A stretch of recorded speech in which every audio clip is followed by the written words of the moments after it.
In this video, I'm going to tell you the 3 things that you need to know to basically avoid being me and figure out if you should get the iPhone 16 now or just wait for the iPhone 17 next fall. I'm Rene Ritchie. I've been reviewing personal tech for damn near as long as there's been an iPhone, and I got you. Starting with, do you really, and I mean really, need a new phone like now? And I'll get into what the exact expected differences are for this fall's models in a manic minute, but this here has been my core advice since pretty much always. Wait as long as you possibly can to buy.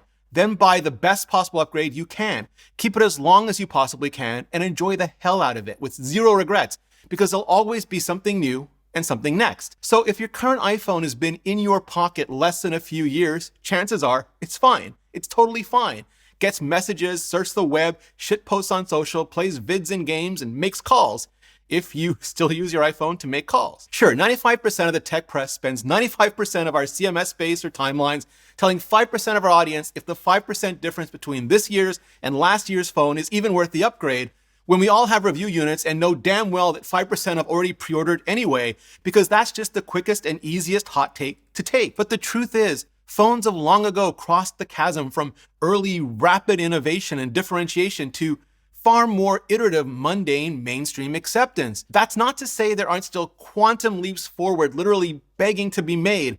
Batteries still aren't good enough, low light still isn't fast enough, water resistance still isn't proof enough, displays don't shatter, but they sure as hell still scratch enough, and Bluetooth is, of course, just beyond terrible enough. But unless money doesn't matter, if your current phone is falling apart faster than my hopes for a decent modern Star Wars movie, or a new or upcoming feature will make a significant contribution to your daily life, if it ain't broke, just don't rebuy it. So what if you can wait for this fall's iPhone 17? What will your hard-earned, easily burned dollars get you then that they won't get you now? Well, the rampant running rumor mill says there just might be an iPhone Air coming our way. Bigger screen than a 16 Plus, thinner chassis than a 6 Non Plus, lighter fetished than a carrier store demo unit. The kind of iPhone that makes Unbox unitch to get his bendy hands right back on it. But is anybody even really asking for an iPhone that thin? And kinda, yeah.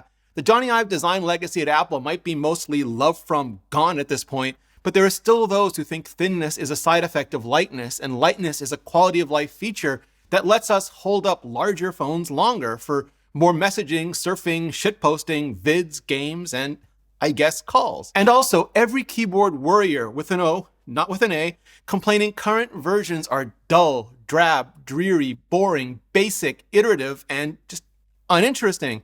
Because going ultra thin is probably the best way to both shut up and punish that particular brand of feedback all at the same time. Hey, you want it different, just not like that. Also, maybe 120 Hz ProMotion across the whole entire lineup, meaning Apple has finally found the manufacturing volumes and or just the willingness to forego margin for proper high frame rate panels even on the base models. So you just won't have to suffer the stutter, even if you have the temerity to go peasant instead of pro. There might also be Apple-made wireless chips and a vapor chamber on the very sadly no longer weather code-named main cores, if that Omega level of nerdery at all appeals to you, or just would rather make you really wait and see. Also a 24 megapixel selfie cam and 48 megapixel ultra wide and telephoto to complete the all-around pixel binning fun, and maybe even a mechanical aperture, if only on the maxed out model. But will any of those updates really be valuable to you?